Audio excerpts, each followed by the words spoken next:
U Indian റെയിൽവേയുമായി ലയിക്കാൻ Konkan railway Maharashtra സർക്കാർ കേന്ദ്ര റെയിൽവേ മന്ത്രാലയത്തെ സമ്മതം അറിയിച്ചു കഴിഞ്ഞു. എന്നാൽ കൊങ്കൺ റെയിൽവേ എന്ന പേര് നിലനിർത്തണമെന്നാണ് മഹാരാഷ്ട്ര സർക്കാരിൻ്റെ അഭിപ്രായം. ശ്രീനാഥ് ചന്ദ്രൻ മുംബൈയിൽ നിന്ന് ചേരുന്നു.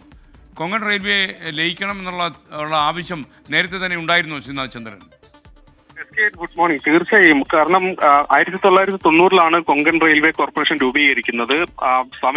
സമയവും ഒക്കെ തന്നെ ലാഭിക്കാൻ ലക്ഷ്യമിട്ടുകൊണ്ടാണ് ആ തരത്തിലൊരു പുതിയ പാത എന്നൊരു സങ്കല്പം വരുന്നത്. പിന്നീട് അത് കൊങ്കൺ റെയിൽവേ കോർപ്പറേഷൻ രൂപീകരിച്ച് അത് യാഥാർത്ഥ്യമാക്കുന്നത് 98ഓടെ കൊങ്കൺ റെയിൽവേ വഴിയുള്ള സർവീസ് തുടങ്ങുകയും ചെയ്തു. പക്ഷേ കാലം കുറെ മുന്നോട്ട് വരുമ്പോൾ അവിടേക്ക് കൂടുതൽ ട്രെയിനുകൾ ഓടിക്കേണ്ട ഒരു സാഹചര്യമുണ്ട്. പക്ഷെ അതിന് ആ പാത തികയാതെ വരുന്നു. അവിടെ അടിസ്ഥാന സൗകര്യ വികസനം കാര്യമായി നടക്കാതെ വരുന്നു.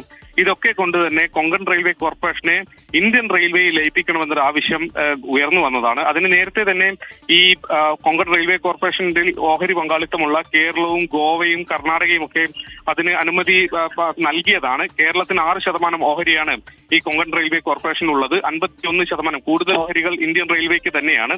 പിന്നീട് മഹാരാഷ്ട്രയ്ക്ക് ഭൂരിപക്ഷ ഓഹരിയുണ്ട്.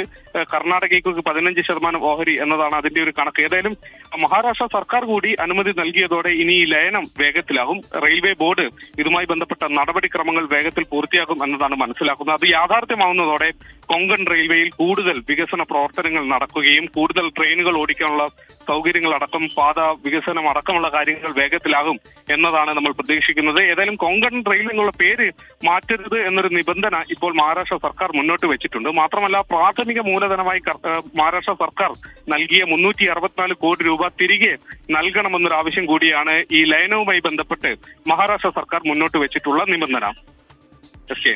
ഓക്കെ.